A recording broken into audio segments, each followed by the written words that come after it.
Jerusalem. यह शहर मध्य पूर्व में भूमध्य सागर और मृत सागर के बीच योद्धाई पर्वत के पठार पर स्थित है। यह दुनिया के सबसे पुराने शहरों में से एक है। यरूशलेम शहर कुछ धर्मों के लिए बहुत महत्वपूर्ण है। इनमें यहूदी धर्म, ईसाई धर्म और इस्लाम के इब्राहिम धर्म शामिल हैं, जिसके कारण इसे एक पवित्र शहर भी माना जाता है। इन धर्मों के कुछ सबसे पवित्र स्थल यरूशलेम में पाए जाते हैं और तीनों धर्मों के बीच साझा स्थल हरम अल शरीफा है। आज के एपिसोड में मैं 3 धर्मों के लिए पवित्र स्थान यरूशलेम पर चर्चा करूंगा। बने रहें। जेरूसलम को पहली बार 2200-300 ईसा पूर्व के बीच बसाया गया था। 2000 ईसा पूर्व में अरबी शब्द सलाम और हिब्रू शालिम के संयोजन के रूप में इसका नाम रुसलीमा रखा गया था। फिर 1550-1400 ईसा पूर्व के बीच मिस्र के तत्कालीन राजा ने यरूशलेम को मिस्र साम्राज्य में मिला लिया और साम्राज्य का विस्तार भूमध्य सागर तक कर दिया। जैसे जैसे मिस्र के शासकों ने धीरे धीरे अपनी शक्ति खो दी, साम्राज्य के विभिन्न हिस्सों से स्वतंत्रता की मांग उठने लगी। बाइबल के वृत्तांत के अनुसार यरूशलेम को तब जेबूस और इसके निवासियों को जेबूसाइट्स के नाम से जाना जाने लगा। बाइबल के एक अन्य वर्णन के अनुसार 11वीं शताब्दी ईसा पूर्व में राजा दाऊद या दाऊद ए यरूशलेम पर कब्जा करने से पहले यह शहर जेबूकियों का घर था। बाद में उनके बेटे सुलेमान ए शहर की दीवारों का विस्तार किया। 7वीं सदी में यानी 637 में खलीफा उमर इब्नुल खत्ताब, उनके शासनकाल के दौरान मुसलमानों ने यरूशलेम पर विजय प्राप्त की और इसे मुस्लिम साम्राज्य में मिला लिया। उन्होंने शहर के निवासियों की सुरक्षा का वादा करते हुए एक अनुबंध पर हस्ताक्षर किए। अलेक्जेंड्रिया के पैट्रियार्क यूटिचियस ने कहा कि उमर ने पवित्र सेपुल्चर चर्च का दौरा किया और आंगन में बैठे। जब प्रार्थना का समय हुआ तो उन्होंने चर्च के बाहर जाकर प्रार्थना की ताकि बाद में कोई उनकी प्रार्थना का बहाना बनाकर इस चर्च को मस्जिद में न बदल दे। 94 में प्रथम धर्म युद्ध के दौरान यूरोपीय ईसाई सेनाओं ने यरूशलेम पर कब्जा कर लिया और 88 साल बाद तक उनके नियंत्रण में रहा, जब 2 अक्टूबर 1137 को सुल्तान सलाहुद्दीन अय्यूबिद ने इसे जीत लिया। ये 1219 में दमिश्क के सुल्तान मुअज्जिम ने शहर की दीवारों को नष्ट कर दिया। 1243 में मिस्र के साथ हुई संधि के अनुसार यरूशलेम को जर्मनी के फ्रेडरिक द्वितीय को सौंप दिया गया। 1229 में उसने दीवारों का पुनर्निर्माण कराया, लेकिन केराक के अमीर ने उन्हें नष्ट कर दिया। 1243 में ईसाइयों ने यरूशलेम पर पुनः कब्जा कर लिया और दीवारों की मरम्मत की गई, लेकिन 1240 में टाटारों ने शहर पर कब्जा कर लिया और सुल्तान मलिक ने शहर की दीवारें तोड़ दीं। 1517 में ओटोमन खलीफा एवज सुल्तान सेलिम ने कुद्स को ओटोमन खलीफा में शामिल किया। 2 नवंबर 1917 को ब्रिटिश विदेश मंत्री लॉर्ड बाल्फोर ने घोषणा की कि फ़िलिस्तीन ओटोमन खलीफा से हार गया और ब्रिटिश नियंत्रण में आ गया। हालांकि यरूशलेम एक पवित्र पूजा स्थल था, फिर भी इसे राजधानी के रूप में मान्यता नहीं दी गई थी।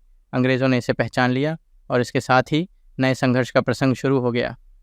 संघर्ष के एक तरफ इस शहर के मूल फ़िलिस्तीनी हैं, दूसरी ओर यहूदी। जैसे ही पूरे यूरोप में यहूदी विरोध भड़क उठा, बड़ी संख्या में यहूदी शरणार्थी फ़िलिस्तीन, विशेषकर यरूशलेम की ओर उमड़ पड़े। 1517 के बाद से मुस्लिम तुर्क शासन के तहत फ़िलिस्तीनियों को अस्तित्व के संकट का सामना करना पड़ा। यहूदियों में इसके ठीक विपरीत प्रतिक्रिया देखी गई। उनमें अपने लिए एक अलग देश बनाने की इच्छा प्रबल हो गई, लेकिन इस आकांक्षा के पीछे धर्म से ज़्यादा राष्ट्रवाद प्रमुख था।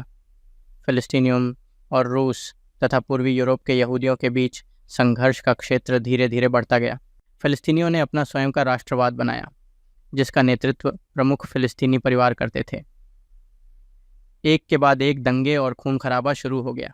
स्थिति धीरे धीरे नियंत्रण से बाहर होने पर 1929 में ब्रिटिश प्रशासन ने यहूदियों के फ़िलिस्तीन आने पर प्रतिबंध लगा दिया। इस प्रतिबंध के कारण द्वितीय विश्व युद्ध के दौरान कई यहूदी शरण के लिए फ़िलिस्तीन नहीं आ सके। 1947 में दोनों पक्षों के बीच युद्ध छिड़ गया। समस्या के समाधान के लिए संयुक्त राष्ट्र ने फ़िलिस्तीन को 2 भागों में बांटने का निर्णय लिया। एक भाग पर यहूदियों का अधिकार होगा, दूसरे भाग पर अरब फ़िलिस्तीनियों का, और यरूशलेम के लिए एक विशेष दर्जा होगा। वह किसी भी शहर का हिस्सा नहीं होंगे। एक अंतर्राष्ट्रीय अथॉरिटी इसकी देखरेख करेगी। अरबों ने इस योजना को मानने से इनकार कर दिया।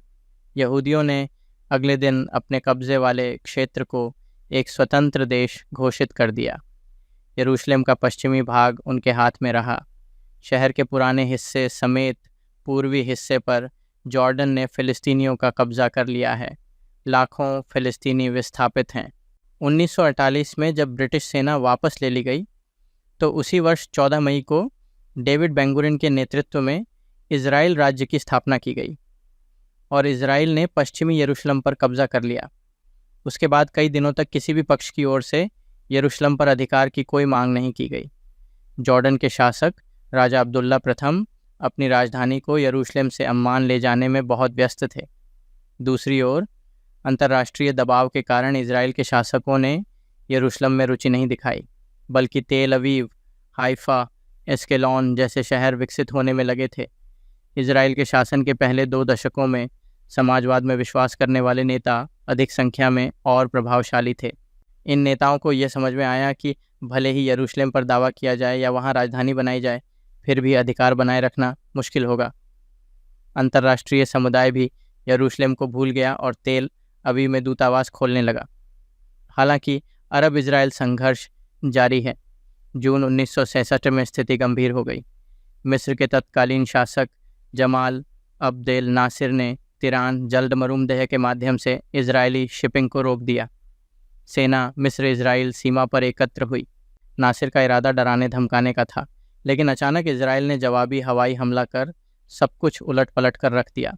उस हमले में नासिर की पूरी वायुसेना लगभग नष्ट हो गई थी। इसके अलावा इजराइल ने गाजा और सिनाई में ज़मीनी युद्ध शुरू कर दिया। इस अप्रत्याशित हमले से मिस्र विचलित हो गया। नासिर के प्रयासों से सीरिया और जॉर्डन में भी युद्ध हुआ, पर तब तक बहुत देर हो चुकी थी।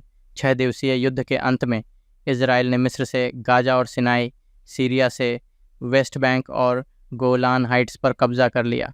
यह तब था जब उन्होंने अंततः पूर्वी यरूशलेम पर कब्जा कर लिया। 6 दिसंबर 2017 को संयुक्त राज्य अमेरिका ने यरूशलेम को इजराइल की राजधानी के रूप में मान्यता दी। इसके विरोध में विश्व के मुस्लिम राज्यों के संगठन OIC ने तत्काल आपातकालीन बैठक बुलाई और 13 दिसंबर को पूर्वी यरूशलेम को फ़िलिस्तीन की राजधानी घोषित कर दिया। परिणामस्वरूप यरूशलेम अब 2 राज्य और मध्य पूर्व संकट के केंद्र बिंदुओं में से एक बन गया है। संयुक्त राज्य अमेरिका द्वारा यरूशलेम को इजराइल की राजधानी के रूप में मान्यता देने से यह संकट और भी गहरा गया है।